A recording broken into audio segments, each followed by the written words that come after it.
Alhamdulillah, wassalatu wassalamu ala rasulillah wa ala alihi wassahaba.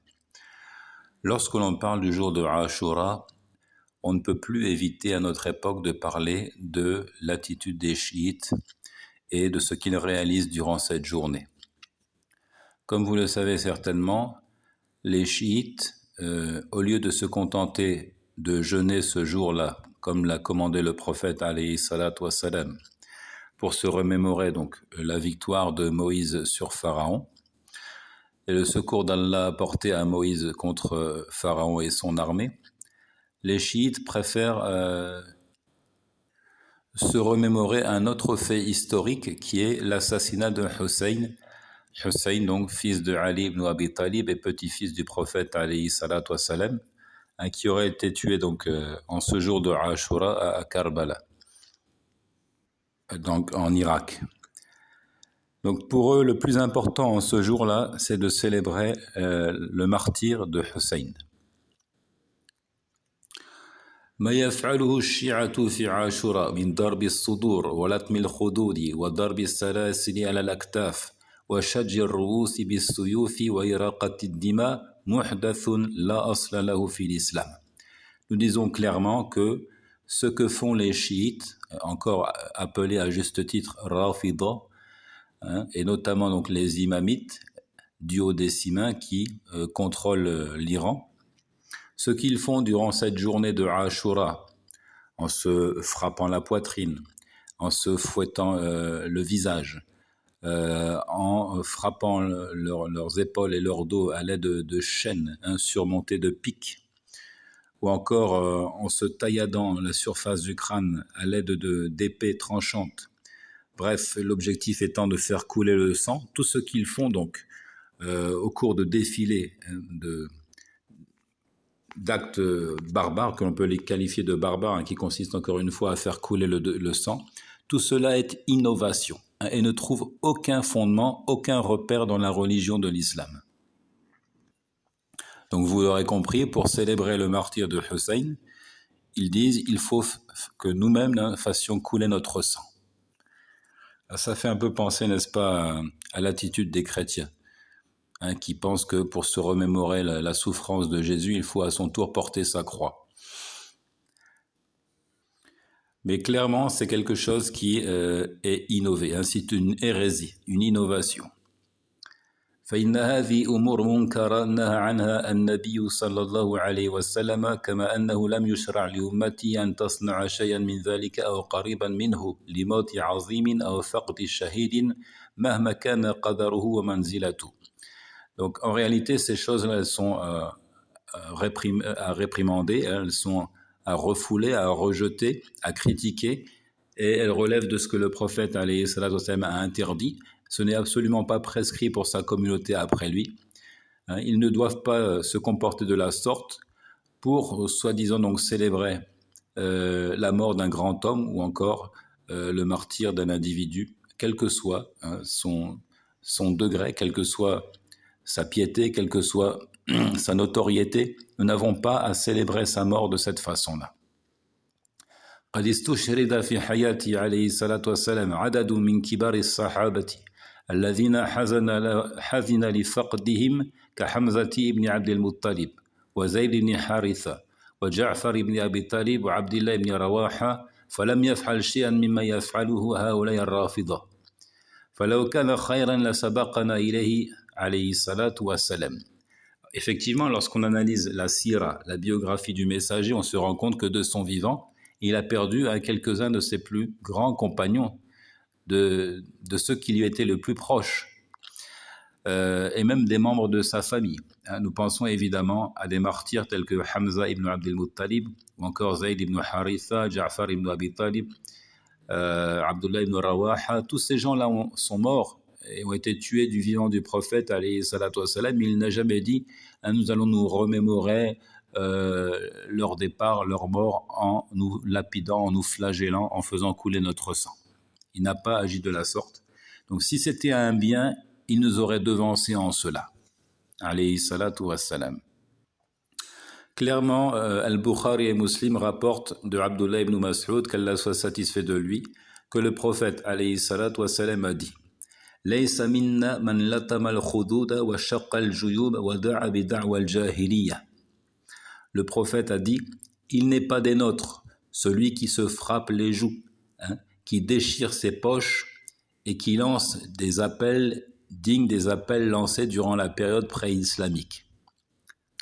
Donc ça, c'est une allusion à ce qu'on appelle al-niyahatu al-mayt, qui est interdite, la lamentation sur les morts, le fait de se lamenter à la manière des femmes de la période pré-islamique, en hurlant, en prononçant des paroles déplacées, qui témoignent donc d'une rébellion contre le Créateur, d'un mécontentement contre ce qu'il a prédestiné, et accompagné donc de gestes déplacés comme le fait de se griffer, de s'arracher les cheveux, de se déchirer les poches, les vêtements, etc. C'est interdit dans l'islam, comme nous le voyons clairement à travers ce récit. Et je conclus avec les propos de Al-Hafiz ibn Kathir qui disait فَكُلُّ مُسْلِمٍ يَنْبَغِي لَهُ أَنْ يُحْزِنَهُ قَتْلُهُ أي الحسين رضي الله عنه فإنه من سادات المسلمين وعلماء الصحابة وابن بنت رسول الله صلى الله عليه وسلم التي هي أفضل بناته وقد كان عابدا وشجاعا وسخيا ولكن لا يحسن ما يفعله الشيعة من إظهار الجزع والحزن الذي لعل أكثره تصنع والرياء. Donc, il convient à tout musulman de s'attrister pour sa mort. Il veut parler ici de Al-Hussein, qu'Allah soit satisfait de lui. Tout musulman doit, de manière légitime, ressentir de la tristesse pour l'assassinat de Hussein, qui était parmi les grands de cette communauté, parmi même les érudits au sein des compagnons. Il est le fils de la fille du messager d'Allah, il est le petit-fils du messager d'Allah, le fils de sa fille qui est la meilleure de toutes ses filles, à savoir Fatima. Il était un dévot, quelqu'un qui s'adonnait grandement à l'adoration. Il était très courageux et il était prodigue et généreux. Mais ce que font les chiites ne convient nullement, en laissant apparaître le désespoir, la tristesse d'une manière qui laisse croire que dans leur majorité, ces actes-là ne sont que ostentation. Ils ne sont pas véritablement sincères. وقد كان أبوه أفضل منه فقتل وهم لا يتخذون مقتله مأتما كيوم مقتل الحسين. En réalité, le père de Hussein, qui est Ali ibn Abi Talib, a lui aussi été assassiné. Et pour autant, les chiites ne font pas du jour de son assassinat un jour de célébration, comme ils le font pour Hussein. فإن أباه قتل يوم الجمعة وهو خارج إلى الصلاة الفجر في السابع عشر من رمضان سنة 40. Donc son père, Ali ibn Abi Talib, a été tué le jour de vendredi alors qu'il se rendait à la prière de l'aube, le 17e jour du mois de Ramadan de l'année 40 de l'Hégire. وكذلك عثمان كان أفضل من علي عند أهل السنة والجماعة. Nous pouvons en dire autant de Uthman ibn Affan, qui était meilleur que Ali en réalité, selon la conception et la doctrine traditionnaliste. Donc chez les traditionnalistes, Uthman est meilleur que Ali. فقد قتل وهو محصور في داره في أيام التشريق من شهر ذي الحجة سنة 36. Donc Uthman a été assassiné dans sa demeure, qui avait été encerclée par ses ennemis. Il a été tué pendant les jours de Tashriq, les jours méritants qui suivent le pèlerinage, donc pendant le mois de Dhul Hijjah de l'année 36 de l'Hégire. Il a été littéralement donc égorgé. Et pour autant, les gens n'ont pas fait du jour de sa mort et de son assassinat un jour de célébration. كذلك عمر بن الخطاب وهو أفضل من عثمان وعلي قتل وهو قائم يصلي في المحراب صلاة الفجر ويقرأ القرآن ولم يتخذ الناس يوم قتله مأتما. Disons la même chose pour ce qui concerne Omar ibn al-Khattab, qui est meilleur que les deux précités. Omar ibn al-Khattab qui est meilleur encore que Uthman et que Ali, et qui a été tué dans la prière de l'aube alors qu'il récitait le Coran. Pour autant, les gens n'ont pas fait du jour de sa mort donc un jour de célébration. وكذلك الصديق كان أفضل منه ولم يتخذ الناس يوم وفاته مأتما. Et avant lui, Abu Bakr as-Siddiq, hein, qui était meilleur que tous ceux qui ont été cités au préalable. Abu Bakr as-Siddiq, dans la doctrine traditionnaliste, est le meilleur de tous les hommes après les prophètes. Et pour autant, les gens n'ont pas fait du jour de son décès un jour de célébration. ورسول الله صلى الله عليه وسلم سيد ولد آدم في الدنيا والآخرة قد قبضه الله كما مات الأنبياء قبله ولم يتخذ أحد يوم موتهم مأتما يفعلون فيه ما يفعله هؤلاء الجهلة من الرافضة يوم مصرع الحسين.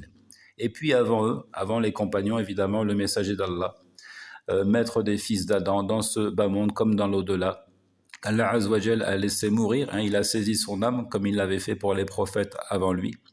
Et aucun homme n'a fait du jour de sa mort un jour à célébrer, un jour particulier durant lequel il y aurait donc des défilés et des célébrations particulières. Comme le font les ignorants parmi les chiites les plus extrémistes pour célébrer le jour de l'assassinat de Hussein. Fin des propos de Al-Hafiz Ibn Kathir, rahimahullah. Donc en conclusion, tout ce qui se fera le jour de Ashura, de défilés durant lesquels les chiites se mutilent donc à l'aide de sabres, de pointes tranchantes, etc. Tout cela est pure innovation, hein, c'est un égarement, c'est un sentier diabolique qu'il faut dénoncer, qu'il faut critiquer. Et si une autorité en place a de l'estime pour la religion de l'islam, elle ne doit pas autoriser ce genre de rassemblement. Wallahu ta'ala a'lam.